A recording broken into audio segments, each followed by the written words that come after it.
सत्संग जी प्रेम से कहना,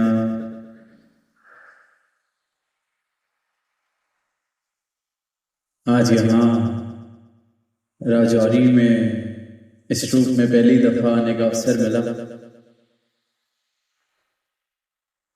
और आप सब के दर्शन करके हृदय बहुत प्रसन्न हो रहा है। सुबह जम्मू से यात्रा शुरू की तो रास्ते में हर थोड़ी देर में जो हमारे देश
में कोई गलती नहीं, उसकी तो कोई खूबी अलग नहीं हो जाती, उसके तो कोई गुण अलग नहीं हो जाते।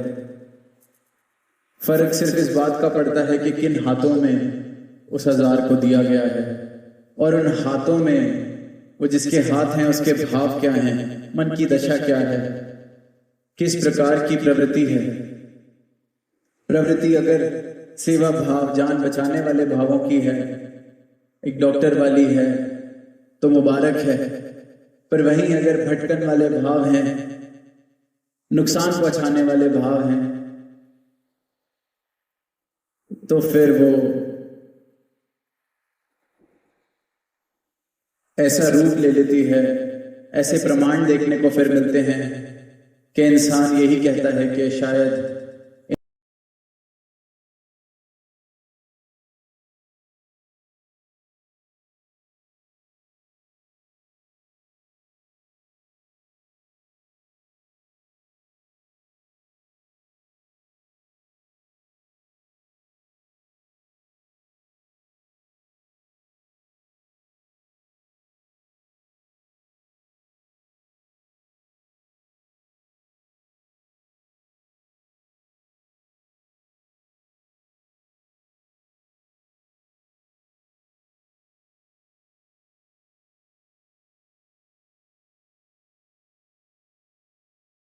उसके जीवन में एकत्व वाले भाव आए हैं, उसके जीवन में फिर सही मायनों में परमात्मा आया है।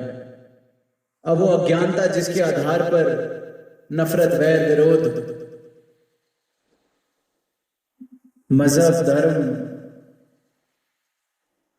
वाली दीवारें जिस अज्ञानता के आधार पर बन रही थी, तो वो जब अज्ञानता मिट जाती है जीवन से, ये रोशनी मिल जाती है जो सबको एक करके देख ले, सब में एक को देख ले, एक में सबको देख ले, जब ये रोशनी मिल जाती है तो वो अज्ञानता खत्म हो जाती है, अज्ञानता का अंधकार मिट जाता है रोशनी से।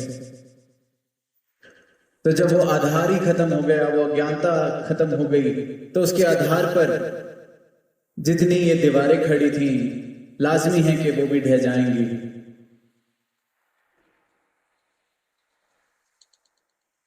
तो इंसान जो ये भटकन की राह पर चल रहा है, इसको रुक के पूछने की जरूरत है कि आखिर इस राह पर मैं चल रहा हूं,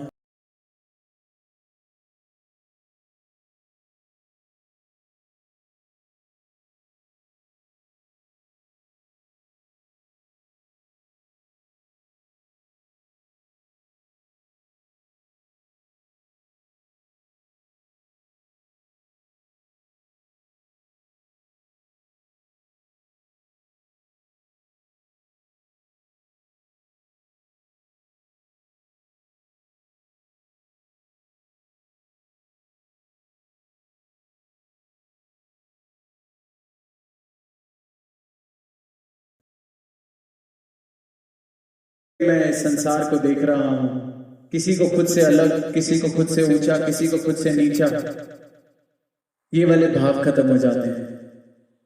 हृदय में सबके लिए प्रेम, बेगर्ज प्रेम आता है।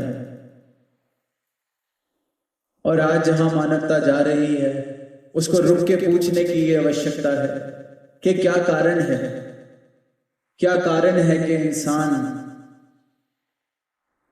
इंसान में से इंसानियत जाती जा रही है और हैवानियत जोर पकड़ रही है। ये रुक के पूछने की जरूरत है। तो जवाब यही मिलता है और यही मिलेगा कि इंसान भटक चुका है।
तो मंदिर मस्जिद में जाना मुबारक है, पर ये जो इंसान परमात्मा की बनाई हुई मूर्त जिसमें परमात्मा बस रहा है, इसकी कदर कर सके, इसको सजदा कर सके, इसके आगे सर झुका सके, विनम्रता वाले भावों से जीवन जी सके, तो सही मायनों में धार्मिक हुए। बहुत आसान है कहीं किसी चार दीवारी में धार्मिक हो जाना, पर ये जो चलते फिरते जिनमें परमात्मा बस रहा है, वहां मैं विनम्र हो सकूं, वहां मेरा सर झुक सके, वहां मैं परमात्मा के हर एक इंसान में दर्शन कर सकूं, तो मतलब मुझे वो दृष्टि मिली है जो परमात्मा की सर्वव्यापकता को देख रही है। कहना बहुत आसान है, सारी दुनिया कहती है परमात्मा सर्वव्यापी है, सर्वव्यापक है, हर जगह है। अगर हर जगह है तो हर किसी में भी है। फिर क्यों नहीं जब मैं किसी इंसान को देखता हूं तो मुझे परमात्मा के दर्शन होते? तब क्यों जात पात के, धर्म मजहब के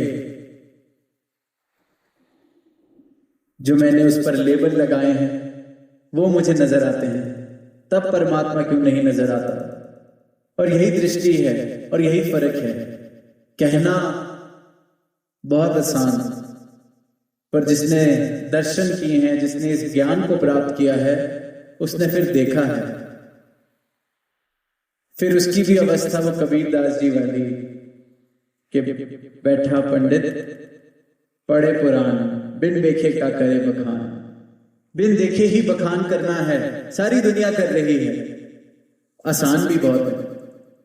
कह तो दिया कि सर्वव्यापक है, हर किसी में है, पर अगर हर किसी में है और सर्वव्यापक है तो मुझे इस बात का बोध क्यों नहीं? क्योंकि फिर जो अगली पंक्ति में कहा है कि तू कहे कागज की लेखी, मैं कहूं आंखन की लेखी। भक्तों ने आंखों से देखा है और फिर कहा है, संतों ने आंखों से देखा है और फिर कहा है, क्योंकि उन्होंने भक्ति की है तो आंख से की है, कान से नहीं। और आज मानवता जी रही है तो कान से, जो सुन लिया उस मुताबिक चल दिए। एक गीत आता है, उसकी भी पंक्तियां हैं कि लेने लगे हैं कान से आंखों का काम लोग। कितना आसान है इंसान को आज किसी से दूर करना, बस जाके जरा सा कुछ कह दिया जाए कि वो आपके बारे में ये कह रहे थे। इंसान को छोड़ें, कोई पड़ोसी से दूर करने की बात को भी छोड़ें। दो भाइयों में भी आजकल देखते हैं कितनी दूरियां, परिवारों में प्रेम नहीं वैर है, क्योंकि इंसान खुद से दूर होता जा रहा है, अपनी दिव्यता से दूर होता जा रहा है। और इंसान का मूल रूप ये दिव्यता है, और इस दिव्यता के दर्शन किए जा सकते हैं, इस देव के दर्शन किए जा सकते हैं। और जब इस देव के दर्शन हो जाते हैं तो जीवन में सिर्फ और सिर्फ दिव्यता, दिव्य गुण, मानवीय गुण, जीवन इनसे भरपूर हो जाता है। तो लाजमी है कि फिर ऐसे गुण जब आएंगे, ऐसे भाव जब आएंगे, तो घरों पर भी स्वर्ग का नक्शा बनता है। तभी वो पंक्तियां भी आती हैं कि स्वर्ग का नक्शा बन जाता है जिस घर भी बस जाए ना, कि जहां जहां ये सत्य, ये सच, ये दिव्यता बसी है, वहां स्वर्ग के नक्शे बनने लगते हैं। अमन शांति की बात इंसान बहुत करता है, क्योंकि जरूरत है चैन और अमन की। आज दातार से, परमात्मा से अरदास भी यही है, प्रार्थना भी यही है कि सब जगह अमन और चैन हो, शांति हो, सुकून हो। घर घर में, देश देश में, हर जगह सुकून और शांति, ताकि ये इंसान प्रेम से रह सके, अमन से रह सके, चैन से रह सके, सुंदर जीवन जिए। पर अमन शांति स्थापित करने के लिए अंदर भी शांति चाहिए। अमन की बात करनी तो बहुत आसान है, कर भी सब सकते हैं, पर जब तक जिसके अंदर अमन और शांति नहीं है, जिसका हृदय शांत नहीं है, जिसका मन शांत नहीं है, जिसका जीवन शांत नहीं है, वो शांति स्थापित नहीं कर सकता। वो केवल बात कर सकता है शांति की। तो अगर शांति को कहीं स्थापित करना है, अमन की कहीं अभिव्यक्ति देखनी है, तो पहले मुझे खुद शांत होना पड़ेगा। मेरे जीवन के अंदर जो तूफान है, मेरे मन में जो हर घड़ी एक तूफान चल रहा है अज्ञानता के कारण, उसको मुझे शांत करना पड़ेगा। तभी मैं शांति स्थापित करने में कोई योगदान दे सकता हूं। Peace can be only brought by people who are at peace within. तो ये जो सुकून है, इसको पहले मैं खुद प्राप्त कर सकूं, फिर कहीं इसकी अभिव्यक्ति होते मैं देख सकूंगा। तो अंत में यही भाव आ रहे हैं, परमात्मा से, दातार से यही अरदास है, यही प्रार्थना है कि इंसान के काम आ सके। इंसान एक ऐसी दुनिया स्थापित करे जिसका आधार प्रेम और भाईचारे वाले भाव हो।